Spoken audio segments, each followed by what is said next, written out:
Okay, sorry sa nagkaroon ng internet problem kanina. So, let us continue. Let me continue my discussion about the different swimming strokes in swimming. Okay, so the third one, we have the breaststroke, yung aso. Okay, the breaststroke. So, a type of swimming stroke intended for competition, recreation, and life saving.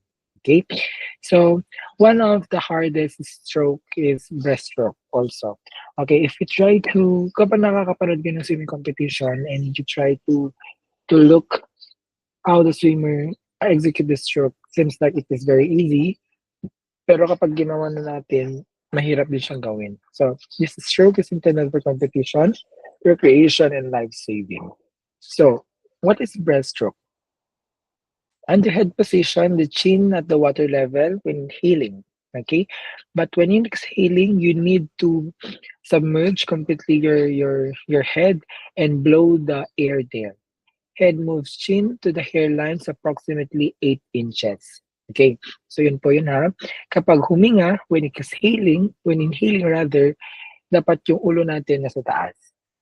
Okay, above the surface of the water. But when exhaling, we need to dive. We need to submerge our head underwater, then blow, exhale the air underwater.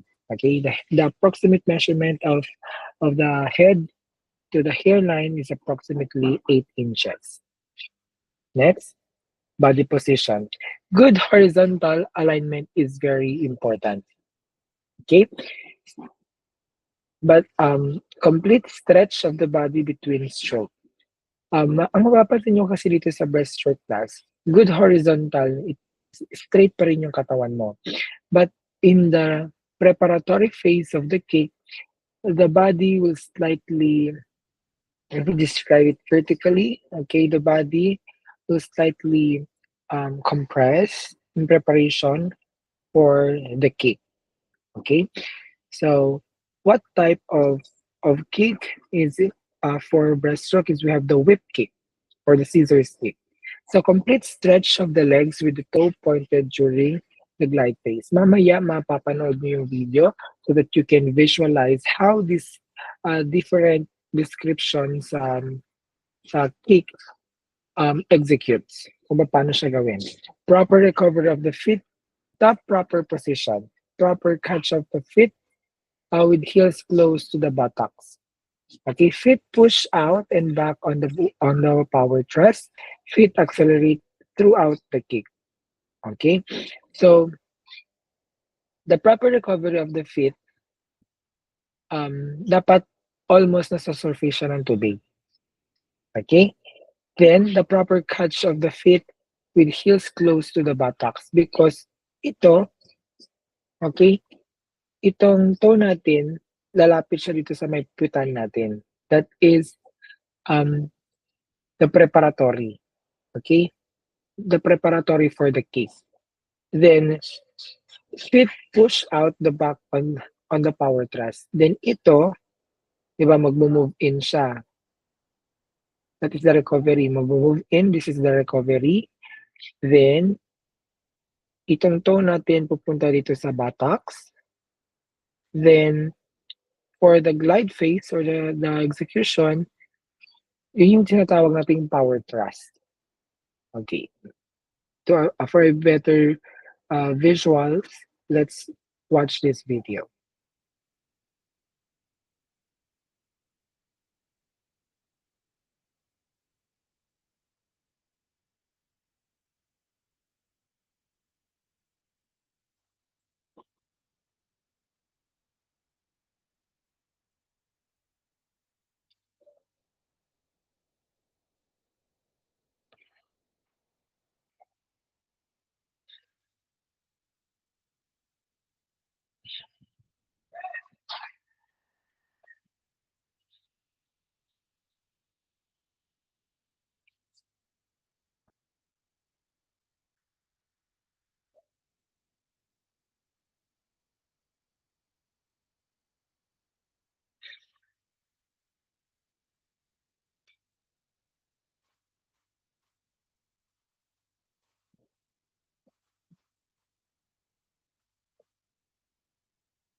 Okay, try to yan yung sinasabi ko kanina.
Okay, that is for the breaststroke. So let's proceed to the last but not the least type of stroke, the most. Okay, yung pinaka of the fly or the butterfly stroke. A type of swimming stroke intended for competition only for the reason that it is considered as the most difficult and tiring stroke. Okay, so hindi siya for recreation, but if you want to do it for recreation, you need to have a background on how to demonstrate or how to execute butterfly stroke because not everyone can demonstrate or can execute this stroke correctly. Especially kapag first timer ka. Okay, kasi nga pinakamahirap at nakakapagod. Sa head position, exhale with the head down, looking at the bottom, chin near to the chest. But the breathing here, uh, kailangan mo din siya ng timing, hindi continuous to. Kahit although parehas siya ng breaststroke na yung ulo natin inaangatan sa tubig, not all throughout kasi yung ulo natin like breaststroke nakaangat sa tubig. Okay? Dito, there is a rhythm. Okay, when you do the stroke, first stroke pwede nakaangat. Then, second stroke, nakalubog ang ulo. Third stroke, nakalubog pa rin ang ulo. Pang-apat na stroke, itaas mo na yung ulo mo sa tubig. So, it depends on the rhythm, on the techniques that the swimmer, okay, most applicable sa kanya. Okay, inhale with the head up, chin on the water level looking forward. The head must be moved to get the body undulation and the body follows the head. What do you mean by undulation? Kasi nga dito sa butterfly stroke, nauuna yung ulo natin. Okay? Nauna yung ulo natin when we propel underwater. So ang gagawin natin diyan, ang mangyayari diyan, um, kung ano yung movement ng ulo natin, susundan yun ng katawan natin. Kaya siya parang, if we try to describe butterfly stroke, para kang lumalangoy na dolphin, which is also the reason why the kick for this stroke is called dolphin kick. Okay?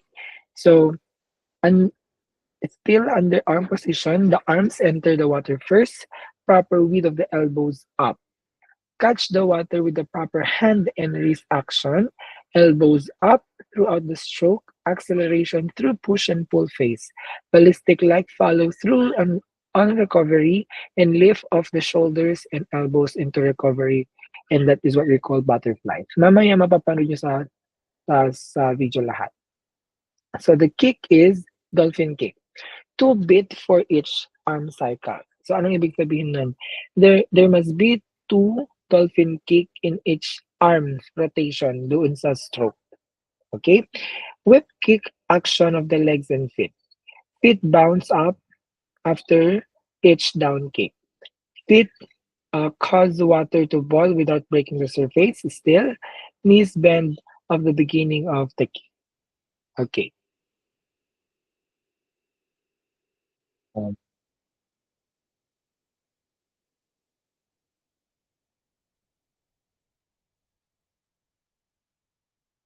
Okay, this is the butterfly.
Yun yung sinasabing undulation class, yung ulo niya pababa, then susunod yung buong katawan niya.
Yan yung tinatawag na two beats.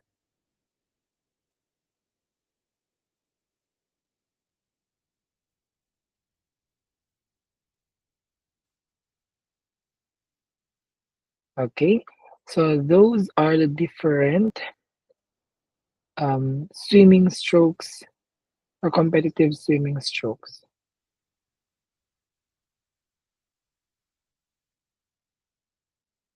Okay.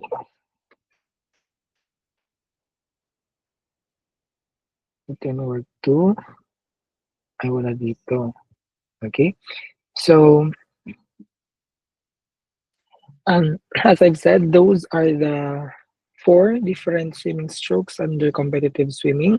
And now, I would like to discuss your performance stats, but allow me to find first the instruction.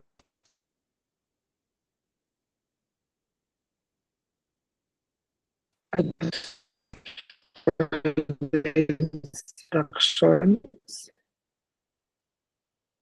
Okay. So I already find it, found it.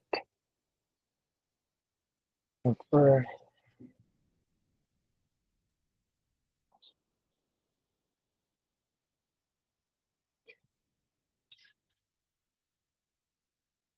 okay. So, ayan.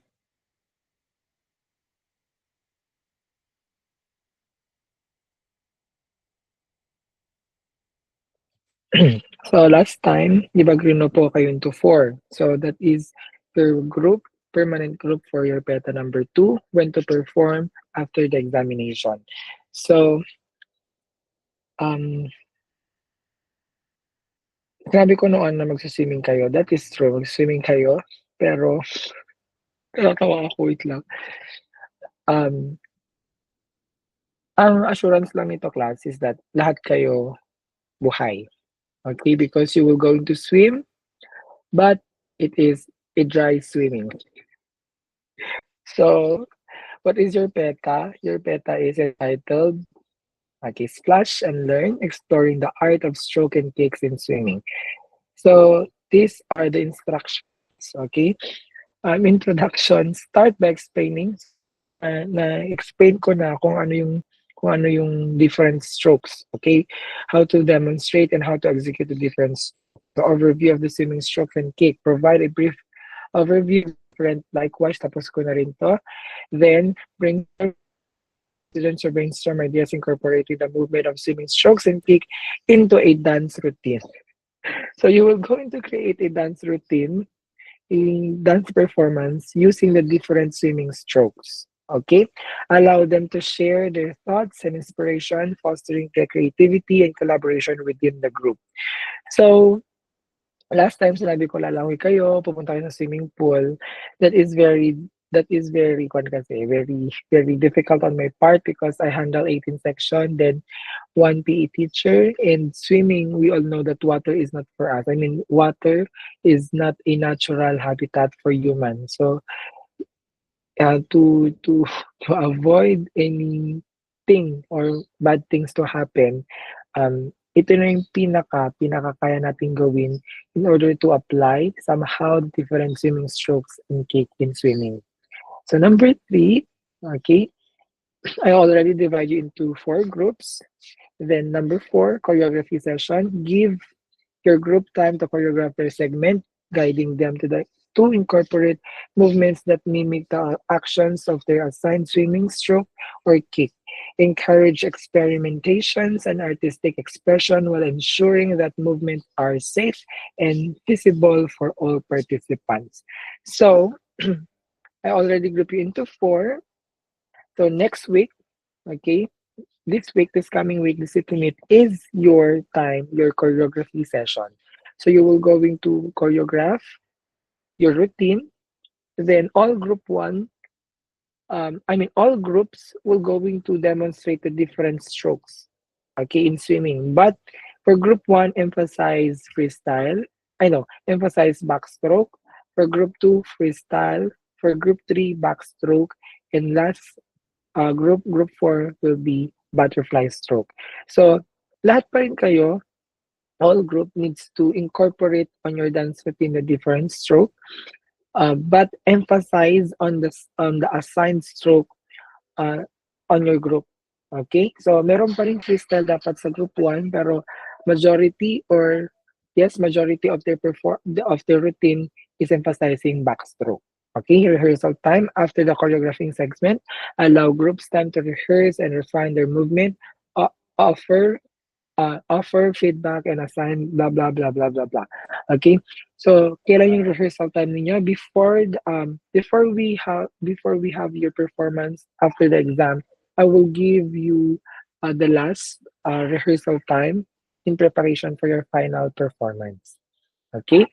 So, ayan na siya. Mm. And this is the criteria. Don't worry, I will going to send this to your Genio. Also, I will upload it for your guidance. Okay? So, ka lang natin ng konti, mabilis lang. So, creativity and originality. Okay. So, because creativity is the highest level of intelligence, kumbaga.